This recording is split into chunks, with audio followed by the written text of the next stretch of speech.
नमस्कार। आज 1 अक्टूबर पूरा विश्व शाकाहार दिवस के रूप से सेलिब्रेट कर रहा है। हम सबको मालूम है रिसेंटली अभी कोरोना जैसी महाभयानक बीमारी से हम जूझे हुए हैं। हम सब भाग्यशाली हैं कि हम सब बच पाए हैं। कोई ना कोई हमने दोस्त खोया है, कोई ना कोई स्वजन खोया है।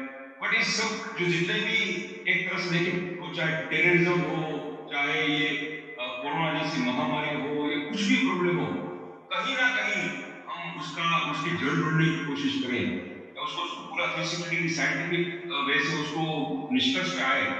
तो बोलते हैं कहावत है कि जैसा अन्न वैसा मन, और जैसा मन वैसा जीवन। तो मन के बारे में, वो चाहे एलोपैथी हो, चाहे होम्योपैथी हो, चाहे आयुर्वेदिक हो, चाहे नेचुरोपैथी हो, चाहे अभी जो रिसेंटली डेवलप हो रही है कामधेनुपैथी यानी गौपैथी, सभी लोग ये चीज पे बहुत भार देते हैं कि आप अन्न कैसा होना चाहिए, कब खाना चाहिए, क्यों खाना चाहिए, क्या नहीं खाना चाहिए। तो आज का जो हमारा मेन जो विषय है वो उसी विषय को टारगेट कर रहा है। आज का हमारा जो विषय है तारीख 1 अक्टूबर, आज विश्व शाकाहारी दिवस है। तो आज हमारा जो मेन जो सब्जेक्ट है शाकाहार, स्वस्थ जीवन शैली का आधार, उस विषय को हम बहुत विस्तृत में कवर करेंगे, उस पर चर्चा भी करेंगे। आपके कुछ कमेंट्स, आपके कुछ प्रश्न होंगे तो उसका क्वेश्चन आंसर सेशन भी रखेंगे। और मैं, हमारा सबका बहुत बड़ा सौभाग्य है कि आज हमारे बीच मुंबई के बहुत प्रसिद्ध, वैसे तो by profession is diamond merchant, but उनके उनके दिन के 15-18 घंटे एनिमल वेलफेयर के लिए जाते हैं, गौ सेवा के लिए जाते हैं, जीव दया के लिए जाते हैं, और पूरे भारत और विश्व में यही सब जीव दया, गौ सेवा, मानवता प्रवृत्ति के लिए वो घूमते फिरते रहते हैं। जैसे थॉमस महाजन के वेरी इंटरेस्टिंग वैश्विक कक्षा पे जो जल जंगल जल जमीन जनावर की सुखाकारी के लिए हरीश सेवा करते हैं। भारत सरकार के भी एनिमल वेलफेयर बोर्ड के वो मानद सदस्य हैं। जैसे गिरीश भाई शाह हमारे साथ जुड़ चुके हैं। बहुत बहुत स्वागत और अभिवादन करता हूँ गिरीश जी आपका।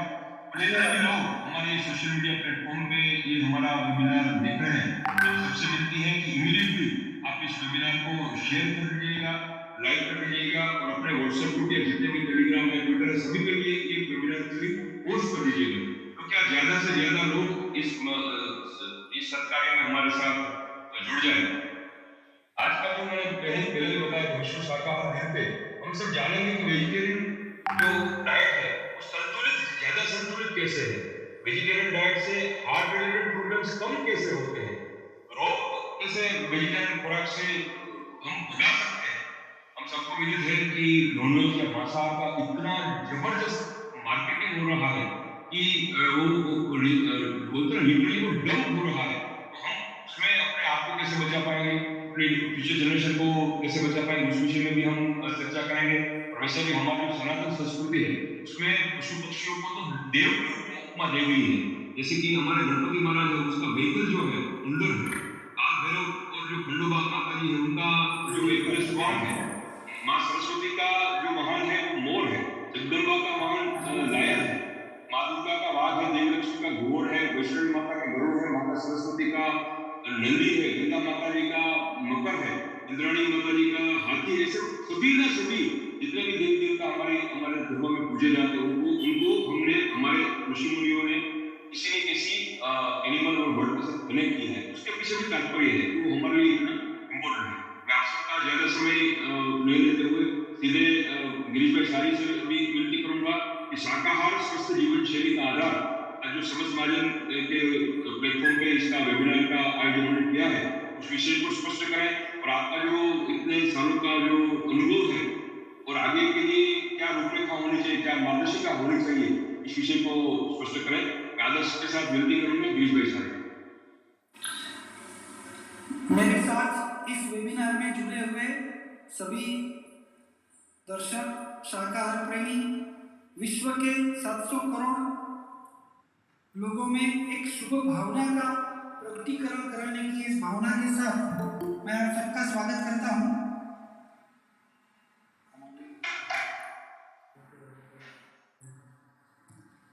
शाकाहार ये अपना कोई आहार व्यवस्था नहीं, लेकिन एक जीवन प्रणाली जैसा है। शरीर वो कहीं भी कतई भी किसी दूसरे पशु का या पक्षी का मांस खाने के लिए बिल्कुल अपना बॉडी सिस्टम सेट नहीं है। वैसे संस्कृत में प्राचीन में श्लोक है कि क्या खाना कैसे खाना, तो उसमें उन्होंने बहुत अच्छी तरह से बताया है। मीत भूख मतलब कम खाना। हम क्या अक्रांत किया कहते हैं गुजराती में, हम खाते ही रहते हैं, फिर उसको पचाने का समय ही नहीं देते हैं, तो उसकी वजह से शरीर में गड़बड़ी पैदा होती है, बिगाड़ पैदा होता है। तो कम खाना है, गम खाना है, नम जाना है। एक बहुत अच्छा उसमें शब्द रखा है उसमें, अशांत भूखा। मतलब कई बार तो ये भी है कि जरूरी नहीं है कि हम सब्जी भी ज़्यादा खाएं, तो क्या खाए, तो उसमें उन्होंने शाकाहार से भी ऊपर का शब्द दिया है अन्ना। मतलब जो मिलेट्स का हो, जैसे कि ज्वार, बाजरी, मकाई, मतलब अपने यहाँ ना बाजरी का रोटा और दूध खाने की परंपरा थी। तो सामान्यतः परंपरा ये थी कि भाई सुबह क्या खाना है, तो कि शिरामण करना है। शिरामण का मतलब क्या है, गुजराती में कहावत है, घी गोड़ आटो कुलेर करी चाटो बाकी બધું दाटो।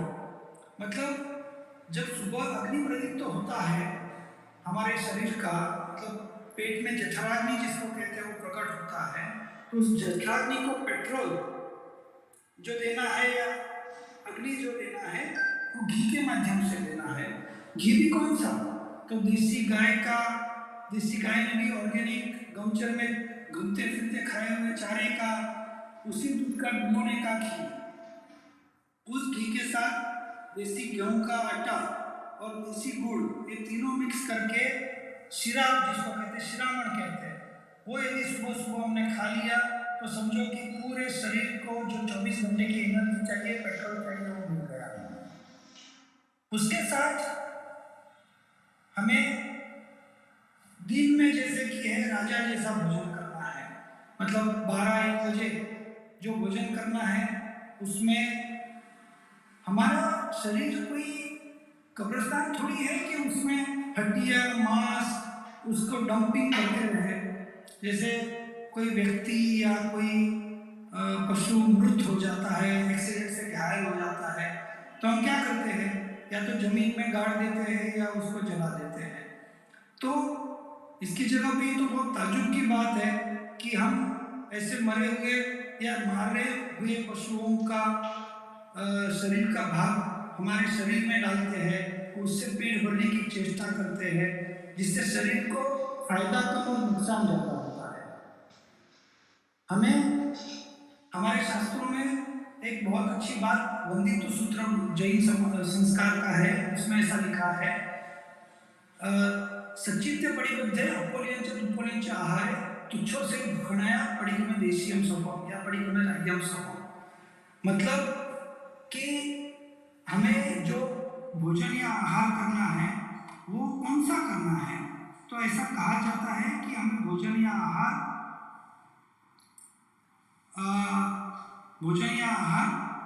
सचित, मतलब एकदम ज़्यादा पका हुआ, सुपक्व, मतलब अपक्व, दुपक्व और सुपक्व 3 विभागीकरण किए हैं। तो अपक्व आहार नहीं खाना है, कच्चा नहीं खाना है, दुपक्व मतलब ज़्यादा पका हुआ भी नहीं खाना है। तो कौन सा आहार खाना है, तो कहते हैं सुपक्व आहार खाना है, ताकि सुपक्व आहार खाने से सुपाचन हो जाए, और ये सुपाचन होने से शरीर स्वस्थ रहे। सुपाचन आहार कैसे बनता है, तो उसमें ऐसा लिखा है, ईंधन अड़ाया अणसुध्या बाड़े, मतलब जो अड़ाए छाने, अड़ाए मतलब अनटच गोबर के जो कंडे हैं उस पर जो आहार पकता है, तो उसमें कौन सा आहार पकता है, तो उसमें रोटी या दाल बाटी बहुत अच्छी हो जाएगी, उसमें दाल अच्छी पकेगी। लेकिन आप उसमें पिज़्ज़ा पाव भाजी करने जाओगे या पास्ता मैगी करने जाओगे तो नहीं पकेगी। और पास्ता मैगी पेट में डालने से शरीर को नुकसान होता है, ये अपने को समझने की बहुत जरूरत है। तो अपने यहाँ ये था परंपराओं में कि हमारा जो जीवन यापन 24 घंटा है उसमें जैसे कि गाड़ी है, गाड़ी में हम पेट्रोल और केरोसिन मिक्स करके डालेंगे तो धुआं बहुत आएगा, कार्बन बहुत बाहर निकलेगा। वैसे ही हमारे शरीर में हम सुपक्व, सुपाच्य, सच्चा, अच्छा आहार नहीं डालेंगे और कचरे जैसा कुछ भी डालते रहेंगे तो फिर आप समझ सकते हैं कि वायु का प्रकोप होगा, शरीर में से वायु निकलेगा, नुकसान होगा, अपना पेट दुखने आएगा, फिर हमें डॉक्टरों के पास जाना या दवाइयाँ लेनी है, पेट में दर्द हो रहा है, माथे में दर्द हो रहा है, शरीरों में दर्द हो रहा है। तो अपना पूरा जीवन उसको एक सिस्टम में यदि लगा देते हैं तो बचपन में हम दुग्धाहार पे रहते हैं 3 साल तक, 2 साल 3 साल तक, तब तक दूध के अलावा कोई आहार या दूध के साथ थोड़ी सी खिचड़ी या उस प्रकार का आहार वो सब कर सकते हैं। आगे जब थोड़े से बड़े होते हैं तो हम धीरे धीरे हमारे शरीर को, मतलब मनुष्य का जो शरीर है वो उसकी जो अंदर की जो रचनाएं हैं, जैसे कि छोटा आंत कहो, बड़ा आंत कहो या तो लीवर्स कहो, कि हम चबा चबा के जो शरीर को पूरा अपने लाड़ कहते हैं जिसको, कि उसके साथ हम जब अंदर जाने देते हैं तो वो इतना प्यार से शरीर में अन्न जाता है।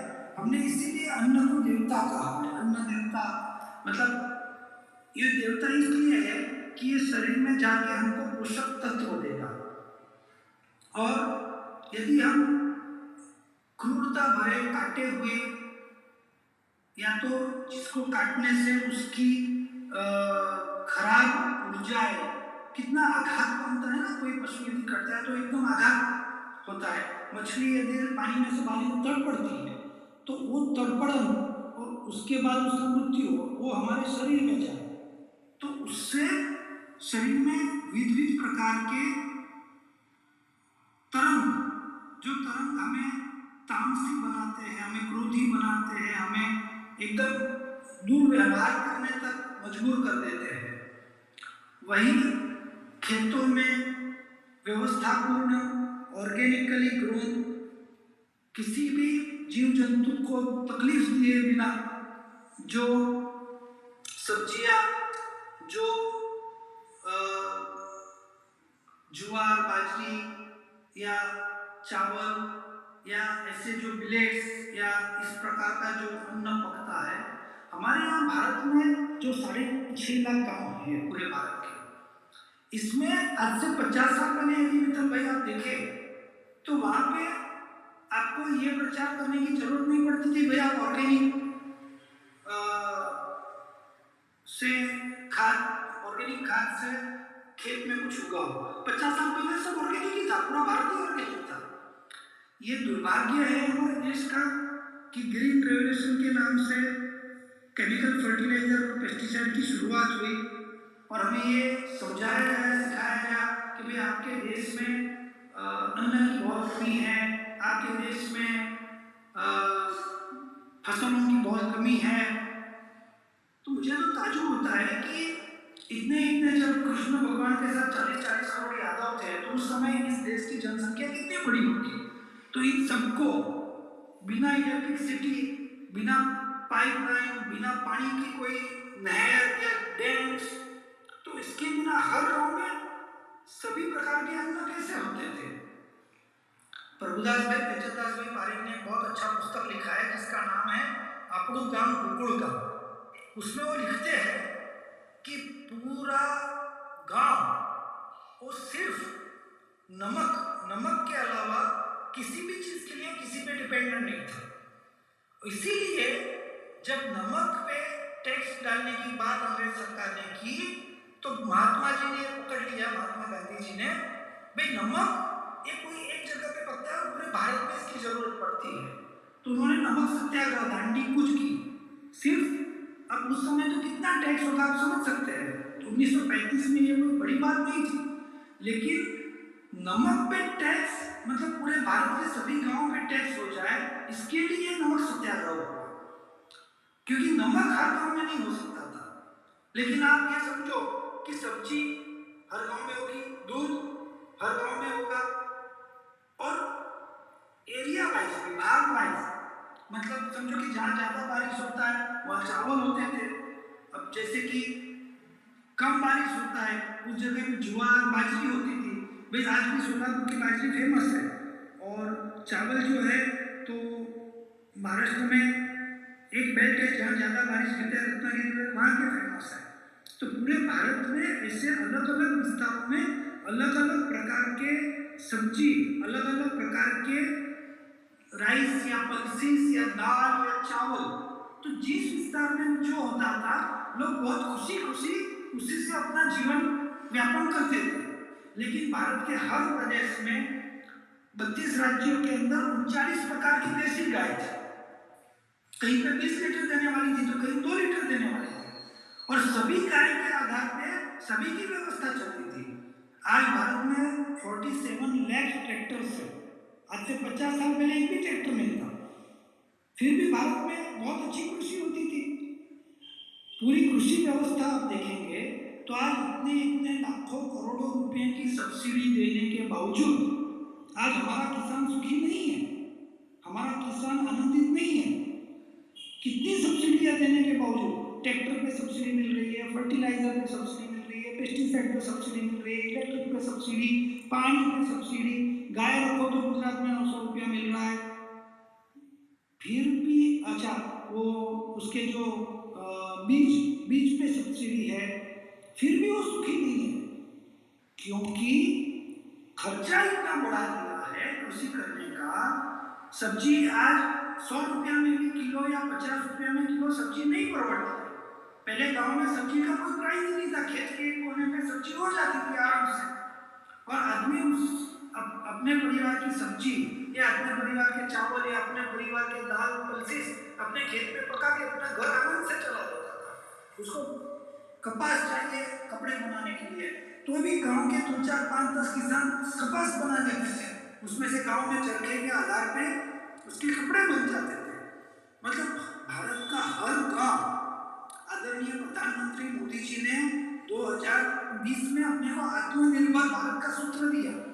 लेकिन मैं तो ये समझता हूँ कि मोदी जी ने बहुत सही पकड़ लिया है आत्मनिर्भर भारत की बात। हमारा भारत आज से 75 साल पहले, देखो आजादी के पहले, वो आत्मनिर्भर ही था, वो किसी पे मोहताज नहीं था, सिर्फ हमारी सत्ता किसी के पास थी। दुर्भाग्य की बात है कि 1857 से पहले इस देश में कत्ल खाने भी नहीं थे। ये तो अंग्रेजों को अपने पेट भरने के लिए पशुओं के अलावा चलता नहीं था, इसलिए उन्होंने उसको कायदे के दायरे में ला दिया। बाकी इस देश में किसी की कत्ल करना वो कायदे से कैसे हो सकती है? भाई किसी को काट देना वो कायदा कैसे हो सकता है, और उसके नॉर्म्स कैसे हो सकते हैं? कत्ल करना वही सबसे बड़ा गुनाह होना चाहिए। किसी पशु की कत्ल करना वो तो गुनाह होना चाहिए। लेकिन दुर्भाग्य है हमारे देश के कई कानून अभी तक अंग्रेजों ने बनाए हुए कानून हैं, उसको सुधारते अभी कितना समय लगेगा वो हम भी नहीं समझ पा रहे। इस देश में 150 साल पहले सामान्यतः कोई मांस का प्रयोग था ही नहीं, और कोई क्वचित कोई मांस का प्रयोग कर भी लेता तो उसकी जरूरियात के हिसाब से वो अपने आप का व्यवस्था करता, लेकिन सरकारी व्यवस्था नहीं थी। आज सरकारी व्यवस्था यदि गांव शहरों में कत्ल खाने खोलने की है तो उसका रीजन क्या दिया जाता है? गांव के लोगों को, शहर के लोगों को हाइजीनिक मीट मिले, इसके लिए। अच्छा, बहुत बहुत सुंदर शब्द है हाइजीनिक मीट। अरे वाह, तो मांसाहारी प्रजा को हाइजीनिक मीट मिले, इसके लिए आप शहर शहर में कत्ल खाने खोलो और कानून के तहत कत्ल करो। तो शाकाहारी प्रजा ने क्या गुनाह किया है भाई? उसके लिए भी हर शहर में, हर गांव में रोटी सब्जी दाल चावल के बड़े बड़े किचन खोल तो हाइजीनिक, और सबको बांटो। फिर एक पशु काटने का देवनार कत्ल खाने में 5000 रुपया खर्चा आता है, और देवनार कत्ल खाने की सर्विस फी है 5 रुपया। तो 4,995 किसके खिस्से में से जा रहे हैं? टैक्स पेयर के खिस्से में से। क्यों भाई? जिसको खाना है वो पूरा पेमेंट करे फिर तो।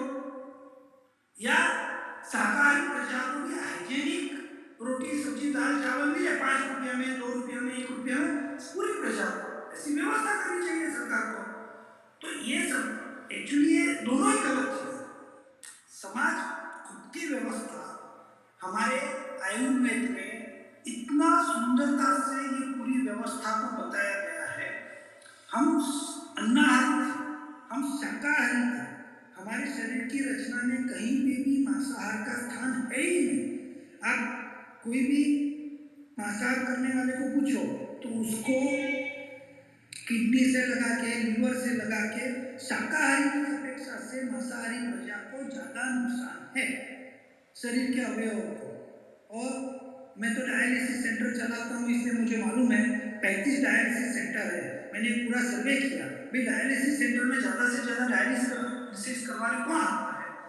तो मेरे पास जो सर्वे रिपोर्ट है उसके आधार पर मैं बताना चाहता हूँ कि 90% मांसाहारी लोग डायलिसिस कराने आते हैं, शाकाहारी लोग मात्र 10%, वो भी उसकी कोई शरीर की दुर्घटनाओं से त्रासित होकर आता है। बट 90% डायलिसिस मांसाहारी लोगों, क्योंकि वो जो अन्न जाता है मांसाहार उसको पचाने का बहुत बड़ा श्रम किडनी पे आता है, इसलिए किडनी फंक्शनिंग डाउटफुल हो जाती है और उसी के कारण उसको फिर डायलिसिस करना पड़ता है।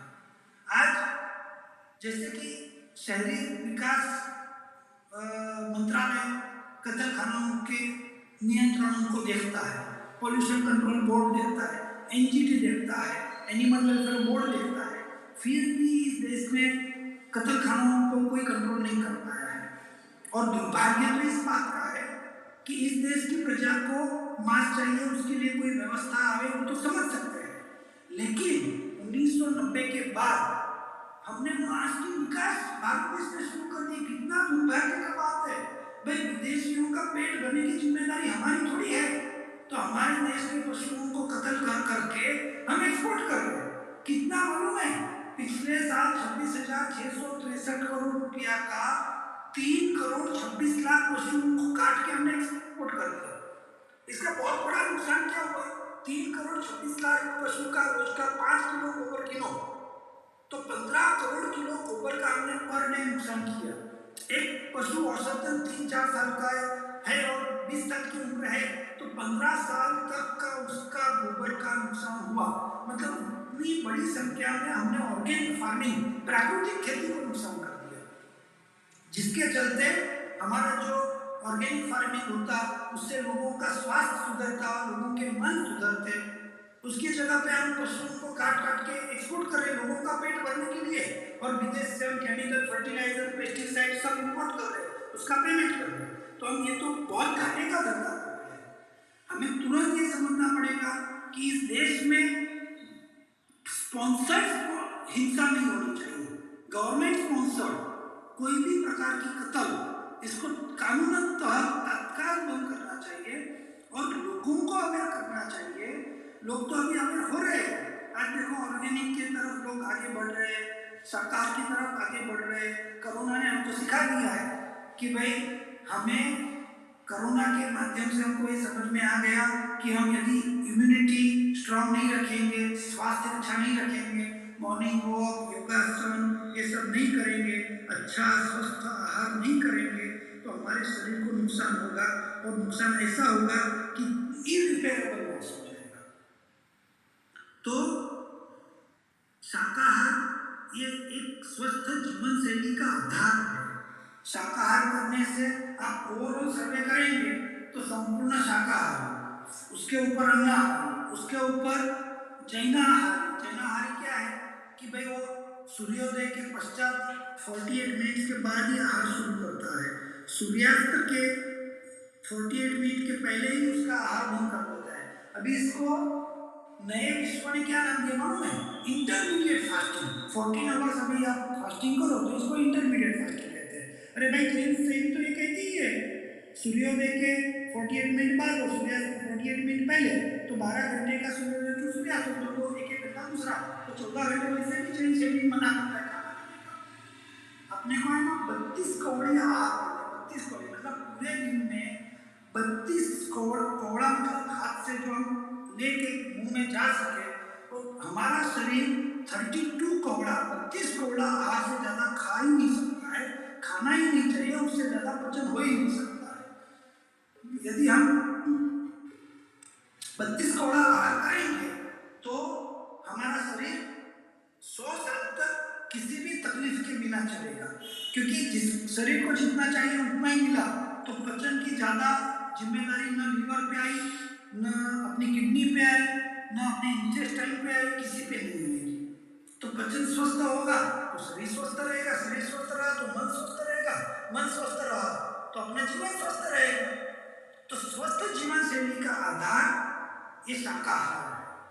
अपने शाकाहार से आप देखेंगे तो मांसाहारी की अपेक्षा शाकाहारी व्यक्ति ज्यादा संस्कारी, सुशील, आनंदित रहता है, क्योंकि तामस उसके शरीर में क्रिएट नहीं होता है। तो मैं इस मंच के माध्यम से, मित्र भाई आपने इतना सुंदर ये मंच तैयार किया है, भारत के 130 करोड़ की प्रजा को और विश्व के 700 करोड़ की प्रजा को आज विश्व शाकाहार दिन है, इसके माध्यम से मैं यही संदेश देता हूँ। हमारे आदरणीय प्रधानमंत्री मोदी जी का तो आप सबने करिश्मा देख ही लिया है। 7 साल में वो चाहते एक दिन में, वो चाहते तो नोटबंदी कर सकते हैं, एक दिन में जीएसटी ला सकते हैं। इनके लिए मतलब इतने उनके हौसले, इनके इरादे, इनके इतने मजबूत है। तो ये चाहे जैसे इन्होंने विश्व योगा दिवस करके यूएन में भी पारित करा दिया और पूरे विश्व को आज योगासन स्वस्थ जीवन की तरफ आगे बढ़ा दिया। आज विश्व का हर कोने का हर व्यक्ति कहीं ना कहीं योगासन की तरफ आगे बढ़ रहा है, उसके द्वारा जीवन को स्वस्थ बना रहा है। तो मैं तो मित्तल भाई आपके इस मंच के माध्यम से आपको ही निवेदन करूंगा, आपके तो आदरणीय प्रधानमंत्री मोदी जी से सीधे संबंध है, तो आप एक मैसेज आदरणीय प्रधानमंत्री तक पहुंचाइए और पूरे विश्व को ये मैसेज पहुंचाइए, किसी भी प्रकार के पशु या पक्षी की हत्या करके उसका एक तरह से कहो तो एक खून ही हो गया, उसका खून करके उसको काट के अपने मुंह से अपने शरीर में डालने की कोई जरूरत नहीं है। कोरोना शुरू हुआ, इसकी कहानी सब जानते हैं, कहाँ से शुरू हुआ तो कोई भी नहीं कहेगा कि वुहान से शुरू हुआ, चाइना के वुहान से। क्यों शुरू हुआ? तो वहां पे जो जिंदे पशुओं को जिंदा फाड़ के खाने का जो मार्केट है, वहीं से ये कोरोना शुरू हुआ। तो फिर भी यदि हमारा पूरा विश्व ये समझ नहीं सके विश्व शाकाहार के दिन कि भी पशुओं के काट के खाना ये मानव जात के लिए खतरा हो चुका है, तो हमें इस खतरे से यदि बाहर आना है तो हमें जल्दी से जल्दी क्या, आज से अभी से पूरे विश्व की प्रजा को शाकाहार की तरफ एक कदम आगे बढ़ा देना चाहिए। यहाँ आर्गुमेंट क्या आती है, भी सब शाकाहार करने लगेंगे तो अन्न का टुकड़ा हो जाएगा, फलाना हो जाएगा। अरे ऐसा नहीं है, पशु बचेंगे तो पशु के आधार पे गोबर होगा, गोबर से ऑर्गेनिक फार्मिंग होगी, तो जो अन्न का उत्पादन है वो दुगुना हो जाएगा। एक पशु को तैयार करके काटने के लिए जितना लीटर पानी चाहिए, जितना अनाज या जितना चारा चाहिए, वो जो क्वांटम है वो क्वांटम का टोटल मारो तो एक आदमी का पूरे साल का जीवन आराम से निकल जाए। तो पशु को ये जो आर्गुमेंट है, ये बहुत गलत आर्गुमेंट है कि पशु सब बच जाएंगे तो फिर खाने के लिए आदमी के लिए कुछ रहेगा ही नहीं। This is a totally false argument. इस आर्गुमेंट का कोई वैज्ञानिक पुरावा किसी के पास नहीं है। और जो लोग मांसाहार को प्रमोट कर रहे हैं वो ये क्यों प्रमोट कर रहे हैं उनको भी पता नहीं है। सही कहूं तो वो ये नहीं दावे के साथ कह सकते कि मांसाहार को तो स्वस्थ जीवन मिला, वो दावे के साथ नहीं कह सकते। शाकाहार वाले दावे के साथ कह सकेंगे कि जो मांसाहार करेगा उसके शरीर के सभी अवयवों को उसके पाचन के लिए बहुत प्रेशर आएगा मांसाहार करने वाले के। लेकिन साकार करने वाले को ऐसा प्रेशर नहीं आता है। उसके लीवर पे या उसके किडनी पे या उसके हार्ट पे या उसके इंटेस्टाइन पे कोई प्रेशर नहीं आता है। ब्लड सर्कुलेशन भी अच्छा होता है। तो इस मंच के माध्यम से पूरे विश्व को, पूरे भारत को, भारत के 6.5 लाख गाँव के सरपंचों को मैं तो ये निवेदन करूँगा, आप अपने अपने गाँव में अन्नाहार शाकाहार शुरू करा दे, मांसाहार कतले खाने बंद करा दे और कोई एक व्यक्ति भी भूखा नहीं रहे। कोई भी गांव भारत का देखो 2-3 हजार का जनसंख्या रहती है, जमीन देखो तो 2-5 हजार एकड़ रहती है, 2-4 हजार पशु भी हर गांव में अभी भी 1000-2000 मौजूद है। उसी के आधार पर ऑर्गेनिक फार्मिंग, उसी के दूध से मक्खन, घी, दही, छाछ, तो पूरे शरीर को अच्छे से अच्छा पोषण मिलेगा। और वो जो गोबर गोमूत्र आएगा उससे ऑर्गेनिक फार्मिंग होगी, तो गांव की जो जरूरत है वो जरूरत बहुत आसानी से गांव में ही पूरी हो जाएगी। गांव के जो तालाब है, जो नाले हैं, वो गांव के लोग ही मिलकर सफाई करें। उसमें क्या सरकारी व्यवस्थाओं की जरूरत है, क्या सरकार के पैसों की जरूरत है? 50,000 करोड़ रुपया जल संधारण योजना में खर्च किया जाता है। नाबार्ड की योजना में सालाना पानी के लिए 50,000 करोड़ खर्च करता है। मैं तो ताजुब हो जाता हूँ सुन के। 1 लाख करोड़ का खर्चा करने के बाद भारत में 6.5 लाख गाँव में अभी भी पानी की समस्या है। हर साल 1 लाख करोड़ का खर्चा करने के बाद ये कोई समझ में आने वाला गणित ही नहीं है। हर गांव में यदि 10-15 लाख रुपया खर्चा करे तो 6.5 लाख गांव में जो खर्चा हो जाएगा वो 65,000 करोड़ का होगा। और 65,000 करोड़ के गांव खर्च में गांव के तालाब, नदी, नाले सब क्लीन हो जाएंगे। एक गांव का तालाब या नाला दूसरे गांव के साथ लिंक हो जाएगा। कहीं ज्यादा बारिश हो गया तो दूसरे गांव तक पहुंच जाएगा, कहीं कम हुआ तो दूसरे गांव से इस गांव में आ जाएगा। उसके लिए बड़ी बड़ी पाइपें, बड़े बड़े लोहे, बड़े बड़े डैम भी कितने बड़े खतरनाक और कितने डेंजरस हो चुके हैं। आज हमने तिवरी डैम का वो हादसा देखा, या कोई डैम के कोई भी डैम मान लो 50 साल 25 साल उसकी लाइफ होती है, जबकि तालाब तो हमारी संस्कृति है। 500-1000 साल पुराने तालाब भी आपको देखने मिलेंगे जिससे कोई डैमेज हुआ कभी सुनने नहीं आएगा। तो हर गांव यदि अपने तालाब की व्यवस्था खुद अपने हाथ, जगन्नाथ है, अपने हाथ से कर ले। हर गांव देसी वृक्ष जैसे बरगद, नीम, इमली, आंवला, हरड़े, बेड़ा, ऐसे 16 प्रकार के देसी वृक्ष, उसका वृक्षारोपण कर दे तो गांव में पर्यावरण सुधर जाएगा, गांव में पानी की सुंदर व्यवस्था हो जाएगी और गांव की खेती बबूल मुक्त होके गाय के गोबर से ऑर्गेनिक हो जाएगी। तो ना उस गांव को फर्टिलाइजर की जरूरत पड़ेगी, ना पेस्टिसाइड की जरूरत पड़ेगी, पूरा गांव शाकाहारी हो जाएगा। भारत के 6.5 लाख गांव को मैं तो ये निवेदन करूंगा कि आप सब काम पे लग जाइए। अपने को आत्मनिर्भर बनना ही है। मोदी जी ने तो अपने को ये मंत्र दे ही दिया है, आत्मनिर्भर भारत। इस भारत में अभी कहीं से फर्टिलाइजर इंपोर्ट नहीं होगा, इस भारत में अभी कहीं से पेस्टिसाइड इंपोर्ट नहीं होगा, इस भारत में अभी कहीं से खाने का कोई चीज, दूध का पाउडर, कुछ भी इंपोर्ट करने की जरूरत नहीं है। सामने मीट एक्सपोर्ट भी बंद करा दो। सामने हम जो रॉ मटेरियल के रूप में खाने की चीजें बेचते हैं। मैं जब कृषि मंत्रालय के आंकड़े देख रहा था मैं ताजुब हो गया। हमारे यहाँ से गेहूं, चावल जैसी कई चीजें वियतनाम जाती है और वियतनाम में उसमें प्रोसेस होता है और पूरे 1 रुपये की चीज वियतनाम जाके वियतनाम से 10 रुपये में एक्सपोर्ट होती है। तो रॉ मटेरियल बंद करो, क्योंकि भारत में थोड़ी भूखे लोग कम है, भारत में ही रखो उसको। तो भारत में अन्न का प्राइस, सब्जी का प्राइस, वो सब भी नॉर्मलाइज होकर एकदम रिजनेबल हो जाएगा, कोई व्यक्ति गरीब नहीं रहेगा।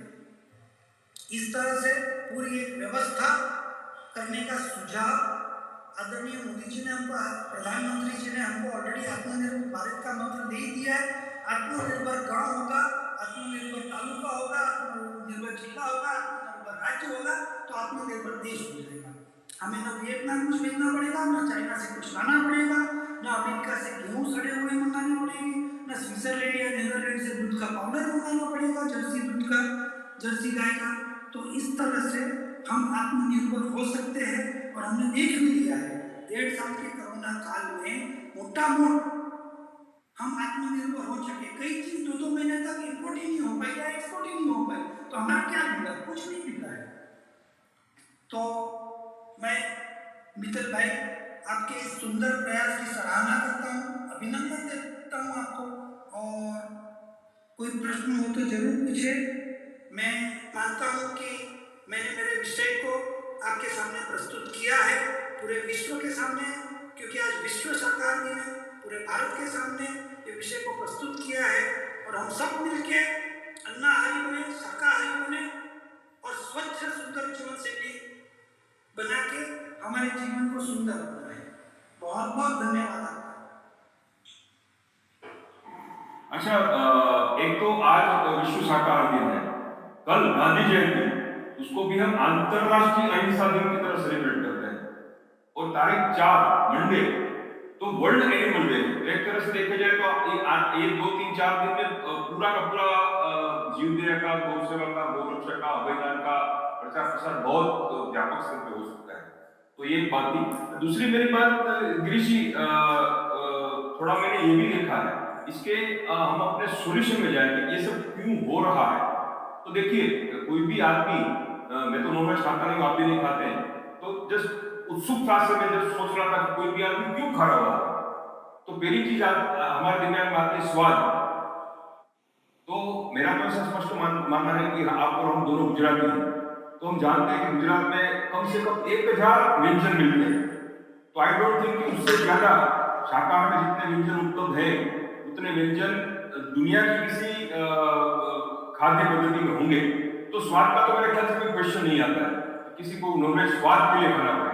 तो कोई आदमी स्वाद के लिए मजबूर हो, ऐसा मैं नहीं मानता। और दूसरी जो बात है वो सप्लाई है।